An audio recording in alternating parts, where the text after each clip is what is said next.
আসসালামু আলাইকুম এভরিওয়ান, আশা করি সবাই অনেক ভালো আছেন। অনেক দিন ধরেই কোনো ভ্লগ টক দেওয়া হয় না, তো ভাবলাম যে শুক্রবারের ছোট্ট একটা মিনি ভ্লগ শেয়ার করি। সময়ের অভাবে ভ্লগটা আপলোড দেওয়া হয় নাই, তো 2 দিন পরে আজকে ভিডিওটা দিলাম ফাইনালি। তো সকাল সকাল উঠেই আমি সবার আগে ডেজার্ট বানানোর প্রিপারেশন নিচ্ছিলাম। তো সেদিন বানিয়েছিলাম শাহি টুকরা। তো শাহি টুকরার জন্য রুটি এভাবে একদম ব্রাউন করে ভেজে নিচ্ছি।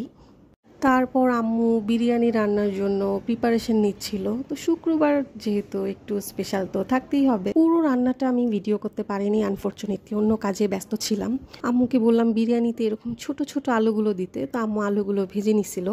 বিরিয়ানিতে আলু আমার খুবই ভালো লাগে, কিন্তু আলু যদি এরকম ছোট ছোট কিউট কিউট আলুগুলো হয়, এগুলো খাইতে আরও বেশি মজা লাগে। দেখা যায় যে বিরিয়ানি থেকে আমি মাংস না খেয়ে আমি আলু সবগুলো বেছে বেছে আমিই খেয়ে ফেলি। তো বিরিয়ানির মাংসটা আম্মু মশলা টশলা দিয়ে খুব ভালোভাবে কষিয়ে রান্না করছে, কারণ মাংস যত বেশি কষানো হবে রান্না তত বেশি মজা হবে।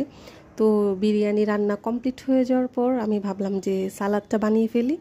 তো এখানে আমি শসা, টমেটো এগুলো সব কিছু কুচি কুচি করে কেটে তারপর সালাদের পুরো ভিডিওটা আর করা হয়নি, তো যাই হোক। তারপর শাহি টুকরা বানিয়ে ফ্রিজে রেখে দিছিলাম ঠান্ডা হওয়ার জন্য। তো সেটা আমি টেবিলে নিয়ে সার্ভ করে দিছি।